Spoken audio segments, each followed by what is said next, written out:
நெறைய பேர் சொல்லுவாங்க, குடிகாரங்கிட்ட மட்டும் வந்து பார்த்தீங்கன்னா, குடிச்சிட்டு இருக்கும்போது பேசவே கூடாது அப்படின்னு சொல்லிட்டு. ஏன்னா, அவன் பேசுறது வந்து பார்த்தீங்கன்னா, தெளிவாவே இருக்காது அப்படின்ற மாரி. என்ன பொறுத்தவரைக்கும் பார்த்தீங்கன்னா, தூங்கிட்டு இருக்கிறவங்க கிட்ட எதையுமே கேட்கவே கூடாது. அதுவும் சுத்தமா தெளிவில்லாமயே இருக்கும். எங்க வீட்டுக்காரு 2, 3 நாளாவே வந்து பார்த்தீங்கன்னா, சோறு எடுத்துட்டு போல மதியம் சாப்பிடுறதுக்கு.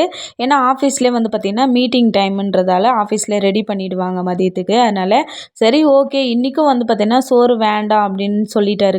காலையில நான் தூக்கத்தில வந்து கேட்கும்போது, வேண்டான்னு சொல்லிட்டாங்க. அதுக்கப்புறமா முழிச்சதுக்கப்புறம் தான் சொல்றாங்க, "இல்ல எனக்கு சோறு வேணும்" அப்படின்னு சொல்றதுக்கு, நம்ப அவசரத்துக்கு வேகறதுக்கு இது என்ன தமிழ்நாட்டு அரிசியா? கேரளா அரிசியாச்சே!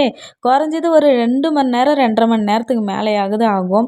என்னடா பண்றதுன்னே தெரியாம நல்ல வேளை என்ன காப்பாத்தி விட்றதுக்கு கொஞ்சமாவது ரேஷன் அரிசி இருந்தது.